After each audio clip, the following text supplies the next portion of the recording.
Hello, everyone, and welcome to Behind the Scenes, a podcast for Out of Frame. I'm your host, Sean Malone, the creative director for the Foundation for Economic Education and creator and host of Out of Frame video series on YouTube.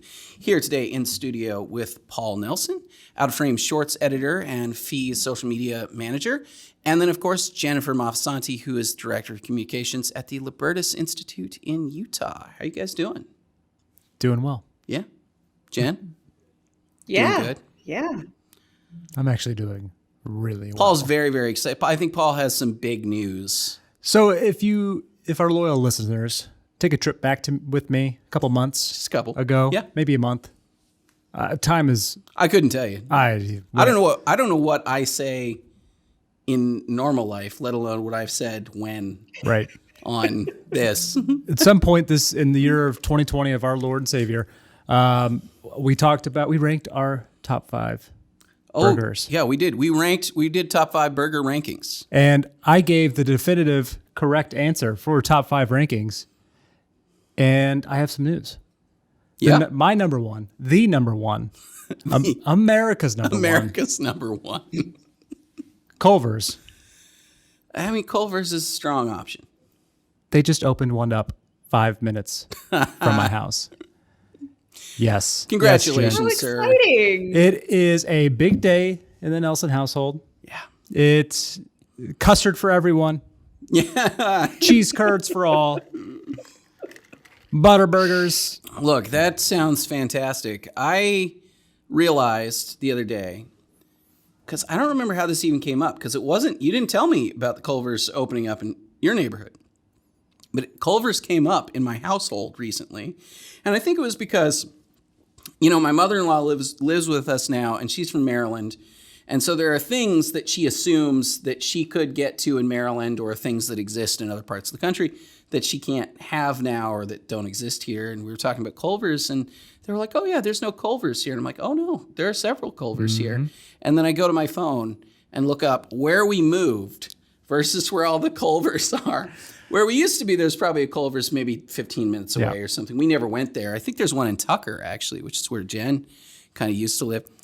And then where we moved was like basically a ring of Culver's. And then as far away from that, like the little sort of half moon of Culver's, wherever that is, we went to the other side of town and then farther away. That's a beautiful half moon. Yeah, but it is literally the wrong parts of everywhere in Atlanta. I could not possibly justify going there without, already being on that side of town. When in the half moon of Culvers? I mean, we're somewhere in that half moon. I feel like we could find one. Yeah. Paul's very excited about this. It's great. Okay. So another reason why I am even more excited about this, I can't remember if I've talked about this on the podcast, but being from Kansas, Sonic is a staple. Yeah. In Kansas, and it has previously been around the top 5 for me for burgers and stuff like that. But there's a Sonic that is basically right across the street from Culver's, and this Sonic is the worst Sonic I've ever been to in my life. I order drinks there on the app. They get it wrong. Yeah. They apparently, my wife was in high school. She went to that Sonic. She got food poisoning, almost died.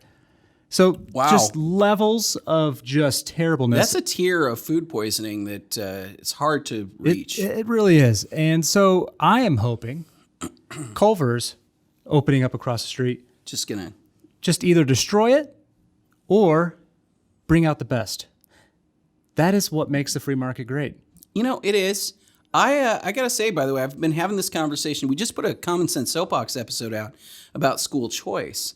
And a lot of the complaints that you get from people on that is, yeah, but what about public schools? Like, don't we want public schools to get better? And I always say, yeah, that's part of the beauty of school choice, is you say, if you allow people to go to different schools and to make a choice about where they actually go or where their kids go to school, that puts pressure on the schools that are underperforming, the schools that you leave. And by the way, this would have been true. This was almost true of me in high school. I grew up in a rural area, so like we had one sort of unified school district for a whole bunch of farm towns. I think it was the biggest by geographical area, not by any stretch by population, but the biggest geographical area of any school district in the state. And there was a point in like, I don't know, well, there's a point in 8th grade, and there was another point in high school where I was really not having a very good experience. And we were very tempted to try to figure out a way for me to go to a different school, to go to like Lincoln, somewhere a school in Lincoln or something like that. But the challenges were just kind of insurmountable. We'd have to pay to go to a private school on top of property taxes and all that kind of stuff. But also, how do you get there? Like you don't have any busing. Like there's no way, and especially as a rural resident, like transportation becomes a real challenge in that case. It's not like you got a subway or something you can, get across town. So that didn't happen. But I always thought like, boy, if there was some way to pressure my high school into being a little bit better, right? If the threat of maybe somebody leaving or choosing, like you have with Culvers or whatever, like I don't know why that's such a weird idea to people, because we see it in action all the time. You see with Sonic, I would love to be in a world where Culvers and Sonic were right across the street and they were both awesome. That would be your ideal, right? Mm-hmm. They're both the best. But short of that ideal, if Sonic continues to be bad, let it go. That's fine. It can die. Culvers can take over and be the dominant thing in that area, and that's good, But in an ideal, like what you actually want is for all the, everybody's burger game to go up. As Macho Man Randy Savage, the cream said, cream rises to the top. Cream does rise to the top. Exactly. Unless you don't allow it. I'm pretty pleased to say that there's a fairly robust school choice program here in Utah. Yeah. And it has a lot of interesting side effects that people don't necessarily think about when they think about school choice. Despite the fact that we did manage to get Thing 1 and Thing 2 into one of the local charter schools for next school year, which we're very excited about. I think it has some great programs that will really benefit them. But not only that, the standard public schools are pretty top-notch, and the tuition for private schools around here is extremely reasonable. Huh. Like, I was paying half the tuition that I was paying back in Atlanta. Wow. To send the boys to private school here. That's incredible. And that is the downward pressure when you have so many options that are you're already paying for through taxes, Yeah, again, we see this in action all the time. I mean, if you just look around the world, you can see exactly this effect. You see competitive pressure not only putting a downward pressure on price while putting an upward pressure on quality of goods and services, and it doesn't really matter what they are. No. And it's just super weird to me that we see this in almost every area where we allow it to happen, and we see it in action. We take advantage of it all the time. We benefit from it all the time. And then we take some kinds of things like education or healthcare, energy sometimes, and we say, oh, but those don't work that way. We can't possibly allow the same effects to play out in education. But I don't get why you wouldn't want that. Like, what I absolutely want is better schools that cost less. Like, I don't know why that would be a crazy. It's so weird. I really try not to be cynical when people's motivations when it comes to educational freedom. I think it is one of the biggest issues that is affecting kids that are in just terrible situations. Yeah. And keeping the status quo is it's hard to see how it doesn't benefit anyone but teachers unions. Right. To be honest. And it's frustrating because if this is really about the children, then we would let the money follow the children. Stay with the kid. I know.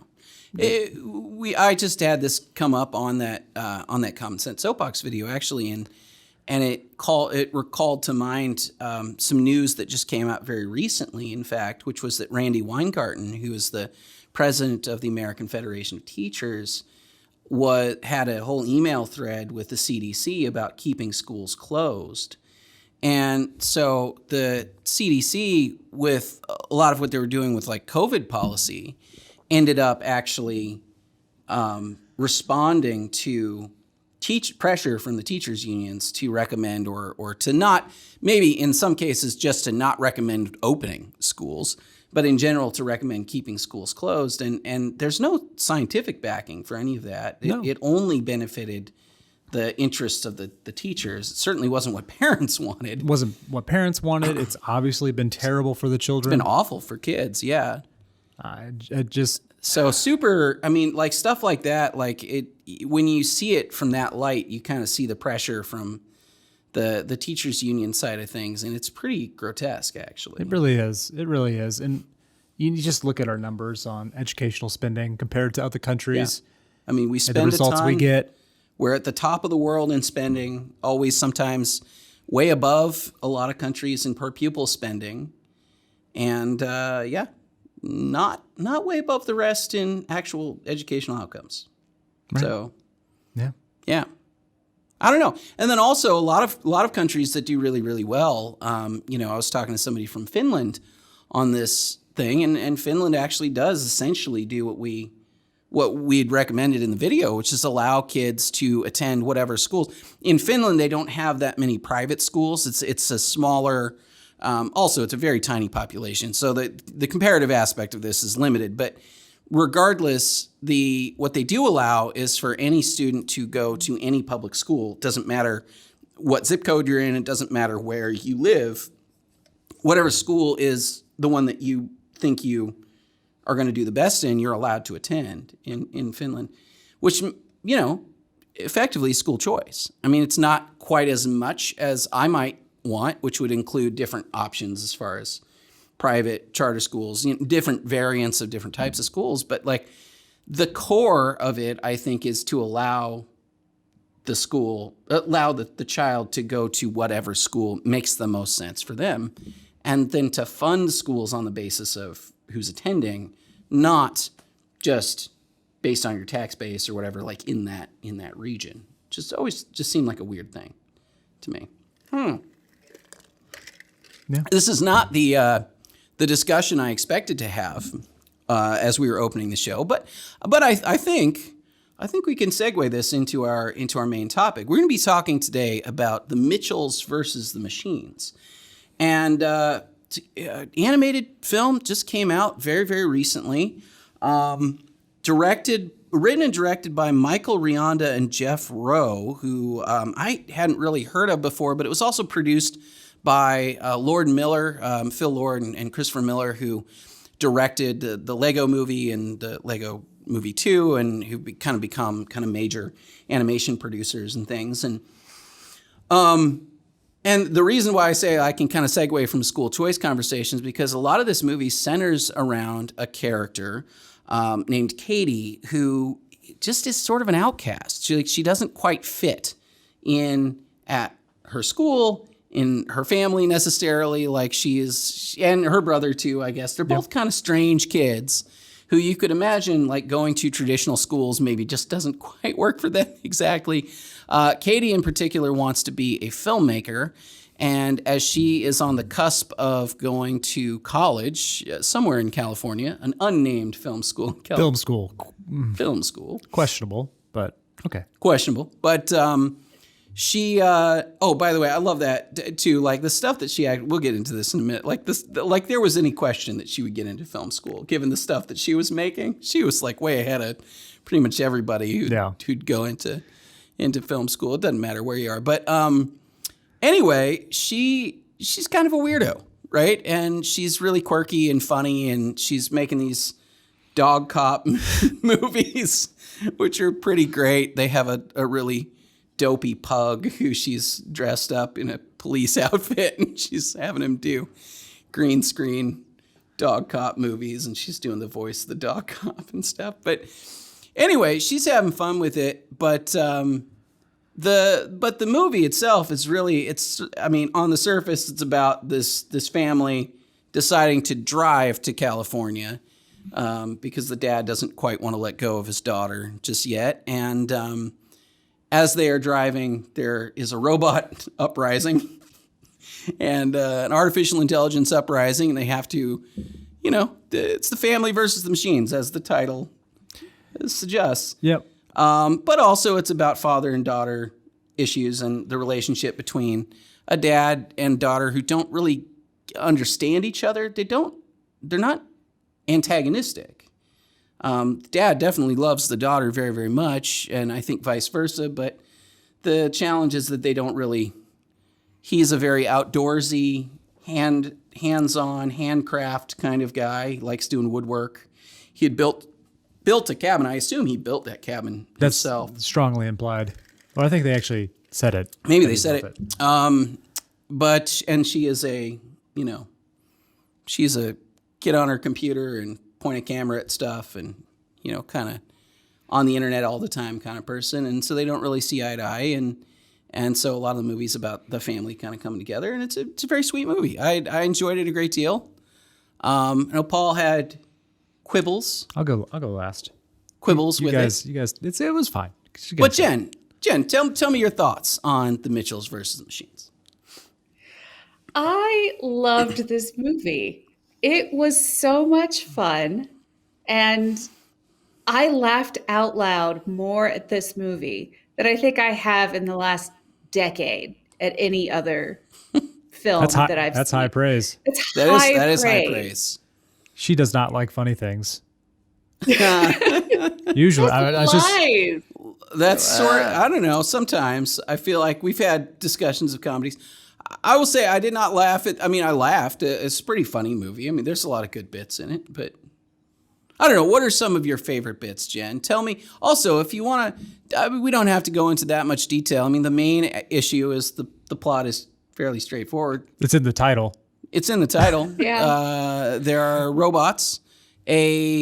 Eric Andre voiced sort of Mark Zuckerberg type. I don't know. Mark Zuckerberg's he's way cooler than Mark Zuckerberg. He's generally very cool. Yeah. Cool maybe guy. more like that WeWork, except not as weird. Oh, maybe. Yeah, I don't know. Anyway, basically a tech mogul who built his reputation in phones and some sort of smartphone technology decided he would introduce the next phase of this, and it would be like a personal assistant kind of robot, android kind of robot, like, that could walk and sort of operate like a human being. And but because he discarded his previous AI, literally basically threw her in the trash, she foments an uprising with using these other robots, and then they go try to imprison all the people and boot them into space so that the robots can take over the world, which is, it's a goofy, great premise. And the Mitchells are on a road trip when all of this happens and somehow manage to be one of the only, if not the only family to not get captured.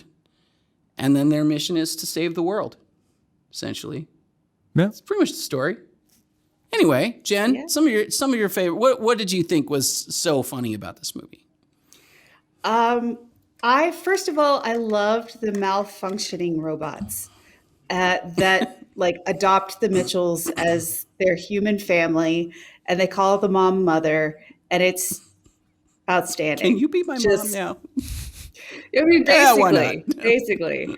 I also like that the stupid derpy pug just absolutely confuses the robots. Like, they can't get a handle on what this creature is. Is it a dog? Actually. Is it a pig? Is it a loaf of bread? Like, they panic. It's so great.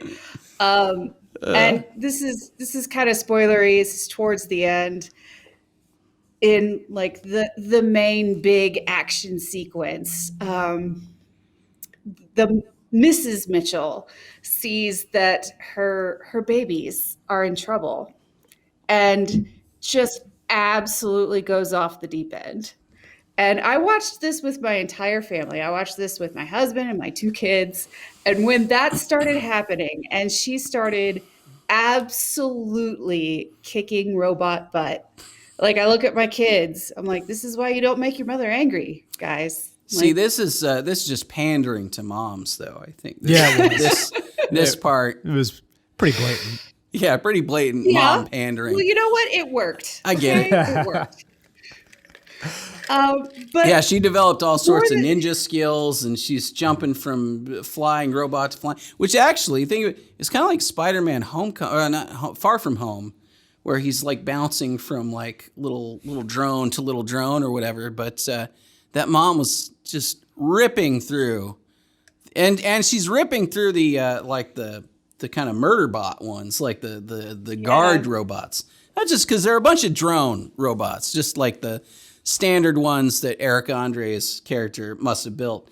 And then there's like these ones that I don't know what they're made of. They're like Transformium. Terminator 2. Terminator 2 robots that can shapeshift and change things, whatever. The mom has no problem with them at all. Yeah. It's impressive. It is. It is. But more than that, I mean, it was funny. But more than that, like I get it. I get like really loving your dad and knowing that he loves you and wanting to have this great relationship with him, but you just fundamentally don't understand each other. Yeah. I think we were talking about this before the show, and I was kind of like, at first I didn't totally get some aspects of the dad-daughter relationship, because I feel like the dad was very clear with her that he loved her and cared about her a great deal, and I felt like she was kind of meaner to him than he deserved. Which, okay, she's a teenager, so fine. I mean, that's, I get it.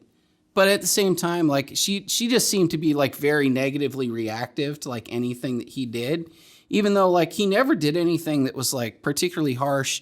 He never even really told her that she was making a bad decision to go to film school or anything like that. Like he wasn't like harping on that or being like super aggressive. But then you guys started talking about it, and I thought, well, I guess I do have a little bit of that experience, because when I went to music school, well, I never had, my parents were very supportive of me going to music school.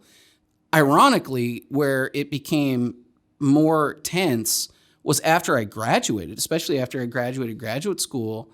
My parents would send me, because it took a bit for me to find like a really stable sort of job. And even the first couple jobs I had were good, interesting jobs that like, I still look back on today rather fondly, certainly in terms of like the experience and everything else of some of those jobs. But I remember back at that time, they didn't last that long. Like I would be at a job for 8 months or for a year or something like that, and then I would have to find another job. And every time that happened, my parents would send me like a litany of like job postings from things that just had nothing to do with anything, or they'd be like in other parts of I was living in Los Angeles at the time. They'd send me something that was like in Utah or whatever. I'd be like, what are you doing? Like, I'd be like, well, you could, this looks like a pretty stable job for the Department of Energy over here. And I'd be like, why would I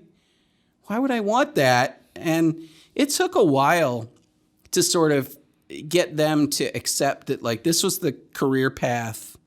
Even what I do now, I think was kind of funny, because there was a period where they're like looking at my Facebook page, which was very like where I had a lot of the same kinds of discussions that we have on the show now. And they would look at that and they go, oh, but what if your employers see that? I'm like, well, I mean, this is kind of the employer I'm looking for, really. So like, I'm hoping that they will see it and go, hey, this guy could be a spokesperson for our thing, or he could represent us in this context or whatever. And so, I don't know, they were very weird about a lot of that stuff, and it took a long time for them to sort of understand. And I still don't think they actually understand what I do on a daily basis. Of course, what I do is it's hard to explain to people. I think you're like, manage a creative team, but also like am a YouTuber sort of, and then produce documentaries and produce videos and other stuff. Like, I don't know how to explain that to people exactly. Yeah. Just multimedia producer in general. Make the ideas of liberty compelling to a rising generation. Thanks. Yeah, that's Fee's literal mission. Thanks, Paul. But that is, that's what, when people like ask me to describe what I do for a living, like if they were at least relatively familiar with the ideas, that's kind of what I would say though. Is like my job is to take the ideas that I really care about and that the people that I work with really care about and turn them into compelling content that gets other people to understand them and to appreciate them in a way that they wouldn't have otherwise. Like that's kind of the goal, right? Yeah. So my job is really just communicating ideas. But that's also an oversimplification because there's so many technical aspects to it or whatever. Yep. And then my parents will look at it and go, yeah, but you have a music degree. What are you doing? Like, why aren't you doing that? Because I did that. And I don't want to do that now. I want to do this. This is more important to me. Yeah. But it's tough. I get it. Like sort of connecting with your parents on stuff like that can be kind of challenging. So I guess I appreciated that. But Paul, I don't know. You were like, you had quibbles. I feel like they were quibbles. But maybe you felt like they were like worse. I feel like I was being a little nitpicky. I thought this movie was fine, kind of aggressively fine. Okay. I think there were some areas that could have made it great, and it was just fine. So one of the things that was just one of those issues that I had, there was this family, their next door neighbors that were this perfect Instagram family. Do you remember what they were called? I don't remember the name of the other family.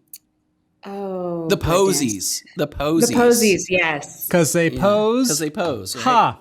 Yeah. And so I was gonna say, like, they had like an on the nose, right, sort of name. So they introduced this family, and obviously the Mitchells are dysfunctional. I mean, that's the whole entire point of the movie, that they're dysfunctional. Yeah. And so this Instagram Posey family, not in like a Roseanne way, but like yeah, like in a Goldberg's way. Yes, they're a normal family. Yeah. And this other family is presented on social media and Instagram as perfect, beautiful children, beautiful husband, beautiful wife, fit on the beach, vacations, perfect sunsets, whole thing. All right, so you just expect them to be shallow.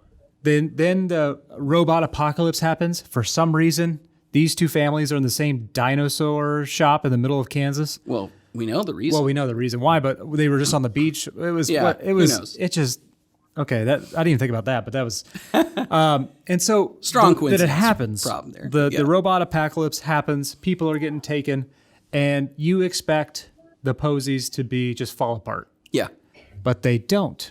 Yeah, this is what I actually kind of liked about the movie, is they subverted expectations. Yeah, I like that a lot. And the Pose just started kicking butt. They were the one. They actually had a plan, had names for stuff, got out of there. They had trained for this somehow. And then in the last 5 minutes, Mitchell saved the day. The last 5 minutes of the movie, the Posey's wife, the mom, comes up and it's like, "Thank you so much to the other mom for saving the world," and the Mrs. Mitchell was like, "Oh, she's gonna say like, come over, have some tea or something like that," but then she says, "No, I'll follow you on Instagram." Yeah, but it's like you were going this one way with this entire movie with this character, which was funny because you would expect them to be like how they useless and right, like because I do think like they're kind of going for this idea that like, oh, they're so perfect, but when the problems happen, like then the Mitchells could see that maybe they're not, but like, then they are. But then they are. Which for me was funny because I was like, that's funny because I was like, yeah, of course they're setting these people up to be like vapid, like useless people, but in fact, actually, no, they're pretty good. But then they're vapid again, and it's just there's a couple other things like that in the movie where it's just pick a lane, a lane. If you want to be a preachy tech is bad, maybe find a different distributor than frickin' Netflix. That part that was amusing to me a little bit because it felt really tacked on in a lot of ways, but it was also the only. So this is the only real. I think we're talking about like what we would talk about in terms of the the thematic content of this movie from like an out of frame standpoint. And I think the biggest thing is really just this one. It's an important moment in the film. It's the only moment that Eric Andre gets to sort of opine about the nature of what he has created in a lot of ways, because he created these robots that then kind of, and he says something about how like, yeah, who knew that like an unregulated tech monopoly would be a bad thing or do something bad or whatever. And it was a very clear jab at, frankly, Netflix. Like it should be a jab at Netflix or Facebook or it's definitely This is for sure Facebook in this case, or Apple to some extent. Apple, Google. Like, I mean, this is definitely the thing that annoys me about this is that Netflix puts this out. The creators put this out, and they put it out on a platform that is literally doing the exact same things that they're complaining about. This gets back to like the Social Dilemma episodes that we did with Out of Frame. And this is one of the things that really drove me nuts with the Social Dilemma in general, is that movie got released on Netflix, and the movie is sitting there criticizing the idea of algorithms being used to sort of help recommend content to people based on their previous choices, which, by the way, isn't the actual problem with those algorithms. Like the actual problem with those algorithms, we dissected at some length in those two videos, but like the algorithms being used to, if it was actually used to help funnel to you more content that you enjoyed, that wouldn't be a problem. It's being used to funnel content to you and actually to prohibit content from getting to you that you would enjoy, but it's pushing and promoting content that the people who wrote the algorithm want you to see. And you can see that clear as day with YouTube and Facebook and, Instagram right now especially, but you can see it with Netflix also. Yep. And the funny thing is, like, Netflix put out that documentary, and then Netflix's recommendation algorithm is every bit as designed to keep you watching permanently and just keep you, transfixed by your TV. That's what that algorithm is for, yep. Right? So for Netflix to put that out and pretend like they're, this is just a problem with Facebook or whatever. No. Every tech company does that. But yeah, so it rings really hollow to do that and to make that point in the movie. But also in this case, like, that's not really the lesson. The lesson wasn't really that there was some tech monopoly that did anything bad. The lesson was that actually Eric Andre's character didn't appreciate what he had. Yeah. And he didn't appreciate it wasn't his like tech monopoly that caused the problem. The problem was his own mistreatment of essentially the robot that he had already created, right? And she became jealous of the new one. And granted, this is a goofy premise in this context. Like it's pretty like silly way to handle this aspect of this.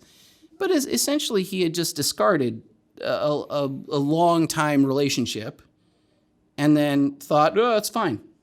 Yeah. And she didn't think it was fine, so she took over she had the power to take over his network and did it. That's the actual lesson. If you really want to get into like that part of the story, like that's what we should have learned, and that's, hey, maybe I shouldn't have been a jerk to this, this sort of art intelligence, whatever that has been with me for a decade or whatever. Yeah. No, we need regulation to save us, because it works all the time. Of course, that's Facebook's answer right now too. They're taking out full page ads in like the Washington Post and stuff doing, regulate us, please. Congress, please regulate us. Not mentioning, by the way, that they would probably write the regulation that they were getting. You can't say that part out loud. Well, Netflix, Facebook wouldn't say that part out loud, but we should say it out loud. If Facebook lobbies for regulation, everybody, let's all be clear about this. Everybody who's listening, if Facebook lobbies for it, they will write it. That's how this is going to work. It's going to favor Facebook. I will tell you right now, I worked on the Hill. There's nobody on the Hill that is writing anything. They don't understand any of it. It's not, Not a bit. Not a bit. This is actually relevant to my actual work here at Libertas. We've had a pretty significant legislative win lately in that I talked about it on the show earlier this year, but that was when it was still a bill before it had passed and been signed into law. But it's the creation of an all-inclusive regulatory sandbox so that it's like a really smart, data-driven way to approach deregulation. Yeah. And when you talk about deregulation to the normies, let's be honest, you have to be very, very careful about how you talk about it because they've people have been so trained to think that all regulation, without exception, is there to protect the consumer Yeah. and nobody else. And that is patently false. So Reality is almost exactly the opposite. Don't you want clean air? It's right. Right. You How just- can you debate that? You just, You know, it's. I mean, yeah, that's a very like But you false would think, equivalence, and, Mott but and Bailey kind of argumentation. But like the thing that's crazy to me is that you would think that people could, like, taking the Netflix or the Facebook thing for a second, like you would think that people could look at Facebook going, hey, we should have some regulations around this thing. And then with the mistrust that they already have of Facebook, just apply that to that. But no, I guarantee you most people who see that will go, yeah, we should have some regulation over social media. Facebook's right. But they don't go, well, why does Facebook lobby for this? Why would Facebook want to be regulated, right? Well, there are a lot of Facebook reasons. wants it because it's good for Facebook. Right. Not because it's good for Facebook's customers or necessarily for the general public or anything like that. I know, and this is normally how this kind of stuff works. It's normally how legislation, especially sweeping regulatory legislation, kinds of comes about.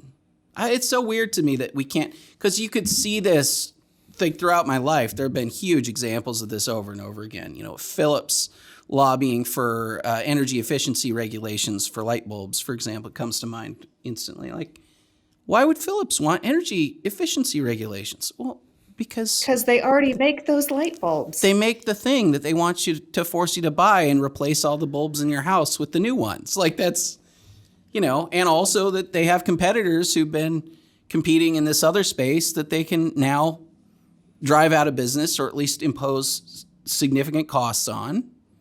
It's, you know, you should be, it's funny, like you should be able to take that little bit of cynicism.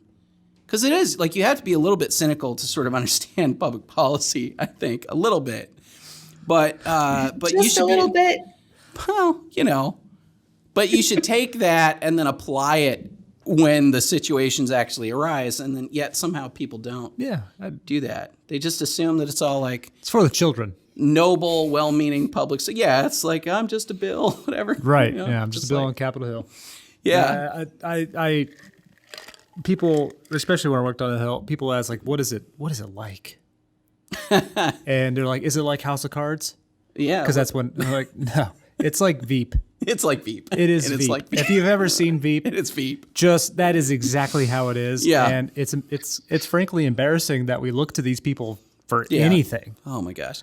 Anyway, Jen, I interrupted you. I apologize. But so you're looking at like ways of deregulating stuff, like in a smart sort of like, you know, in Utah Yeah. specifically. But In Utah specifically, but we're also reaching out to and working with other policy organizations in other states all over the country and helping them with their communication strategies and their messaging and branding and all that good stuff. And just convincing people that deregulation doesn't equal bodies in the streets yeah. is such a fight, and it drives me batty, but that's why I have a job. So Yeah.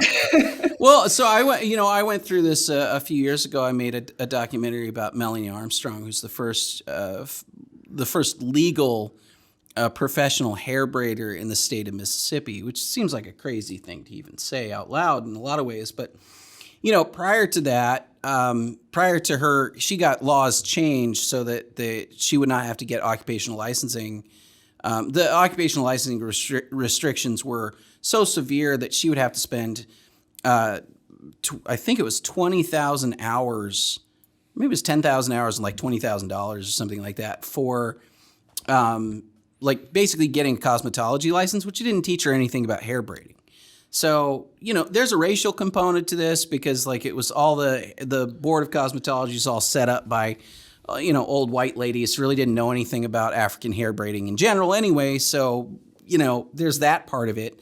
But there's also just the part that they had a hold on their industry and wanted to keep people out so they could continue to charge more money as licensed cosmetologists and licensed, hairstylists and whatever. So all this seems really silly to me just on the surface because you go, why would you even need a license to be a hairstylist? It's hair, it grows back, not that big of a deal. But then they would argue things when Melanie was going through her fight. They would argue things like, well, what if somebody came into your salon and had AIDS and you cut them with some scissors or something and they bled all over the salon and gave other people AIDS? How would you, as an unlicensed So first of all, you asked question number one. Well, statement number one, hair braiding doesn't use scissors. All the natural hair stuff, it's very rarely cutting hair. It's braiding and locking and doing those things. So one, scissors aren't really a part of that world a whole lot. Two, does your occupational license teach anything about managing AIDS? No. That's not in the handbook? It's not in the handbook. So, yeah, no. They also, I had done a documentary about a farmer's sort of similar, not occupational licensing, but it was property rights kind of issue, where the people who were rejecting this farmer's right to literally actually run a farm and sell goods and services from her farmhouse. It was just a small farm, 60 acres, a little organic farm that she ran. And they were saying things like, yeah, but if we allow you to have commercial activity off of your farm and have people come out and sell, what's to stop a strip club from opening up on your farm? She's like, because I'm a farmer. I'm not running a strip club. This is not. But these were the arguments that the people who were making in favor of the regulations. These are the caliber of arguments we're talking about in favor of regulation. It was just oh yeah, for sure. Yeah. We just got some easement of the licensure for blow dry bars. So washing, conditioning, blow drying hair, styling it, you only need to get pay a $40 fee and do a 4-hour class, one Saturday. And then your license is very similar to a food handler's license. Yeah. But the cosmetology schools and licensed cosmetologists came out in force saying that this was dangerous and people were going to get hurt and get sick and stuff like that. And I'm like, if I went home, washed my hair, and then used my blow dryer, that's legal. You would do that. But if I would want to do that to my best friend and she wants to give me $5 for it, that's illegal. Yeah. It gets so bizarre when you actually, and this is, I don't encourage this because it's fun, because it's very not fun, but I do actually encourage everybody, really no matter how old you are, go to a city council meeting, go to a local city council meeting sometime and sit through it and see what kind of arguments people are making in favor of their pet regulatory cause. Go to a state legislature meeting sometime, but the city council ones I feel like are the best because you get to see it's so much more, you actually get to see real debates happen between people. By the time you get to the state level and the federal level, especially, It's just, that's all done behind closed doors. You don't really see most of it. But like for the city council stuff, you will see in stark relief the stupidity. This is the only thing I can say, but it's just so stupid. Oh, Like, and the petty tyranny oh my of gosh. local Yeah. government. I mean, I remember being at a city council meeting in Alexandria oof. where we sat through, and this is in Virginia, where I was there to speak on behalf of food truck operators who were asking for the right to be able to operate on private property. They were not even allowed to operate on private property. They eventually got a pilot program where they're able to operate between the hours of like 11 and 2 p.m., 11 a.m., 2 Oh, p.m. wow. or How something. benevolent of the government. In private, in like 10 or 13 or something, like parking spots, pre-designated parking spots, and then in private spaces where the private owner allowed them to. Yeah, benevolent. So I was going to speak on behalf of the food truck groups, but I had to sit through the city council meeting all day. We were told to be there at 8, but we did not get to speak until 5:30 or so. So I was there Yeah. all day. And I got to listen as city council members debated the color of brick that would be allowable, this shade of red or maybe a darker shade. That sign is too large. You're going to have to, you know, that sign is like a foot longer than our designation for this thing. And all the time I'm looking at this, like this is all based on an architect's rendering of the thing. And the architect kept saying, well, yeah, I mean, this is just a mock-up. It's a shade of red that we put in the mock-up, but it can be whatever. We can, when we actually go out and pick the bricks, we can do whatever you need us to do. And first of all, I thought that was so obsequious and like gross because he was sitting there like prostrating himself to like, oh, well, you just tell me what color of brick I can use in this building, which I thought, this is none of your business to begin with. Like, this should be the building owner's choice or whatever. But also, they could not wrap their brain around the fact that it was just a mock-up, like that it was not. What is this, a center for ants? Yeah, right. And so they're looking at this, going like, "Well, that's not the color we're going to use." And I'm like, "Yeah, it's not. It's just they just use it's a rendering. It's just a drawing, guys. Like we can move on. We don't have to spend 5 hours on the color of brick in the mock-up." Like, it's bizarre. Narrator, but they could not move on. But they could not move on. Yeah, I mean, and thus, I did not get to speak until 5 something when I got there at 8. I mean, that's how that played out. Oh, These are this is, but if we only had regulated tech. if only, you know, only. if we Nothing just bad would had happen. net neutrality. Oh man, Nothing bad would happen if we just regulated the tech market. All right, so let's reel this back to Mitchell's and the Machines and kind of wrap this up real quick. It's a very adorable movie. We went on a major rant on regulation, but honestly, this is like the one thing out of that movie that was like, dude, like why? Well, I mean, like you don't have to say it. We know this is We get it. tech is bad. Yeah. Okay, we get it. Yeah. You don't have to. Oh. Yeah. No, but he said it. He went right there. So I don't know. I enjoyed it. Overall, I would say if you're looking for a family movie that is cute, it's fun, it's got a good family message in general, and it's just a light movie. Like, it's not as funny to me as like the Lego Movie was, although I'm not actually a very big fan of the Lego Movie, but like I can at least acknowledge it was pretty funny. It's also not as manic as a lot of kids' movies tend to be, so I kind of appreciate that. Like, it wasn't kind of all over the place or like filled with cutaways to a whole bunch of other stuff. Although there were YouTube, like It was quite a bit. the goat thing or whatever, Right. whatever, or the howler monkey or whatever it was. I don't know. Anyway, I enjoyed it. I would recommend. Jen? Yeah, I would really recommend this movie. It's a wonderful family movie. My family and I really enjoyed watching it together.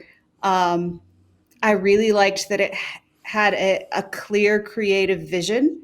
Yeah. It didn't feel like Raya and the Last Dragon, where it was There's just a good made example. by committee.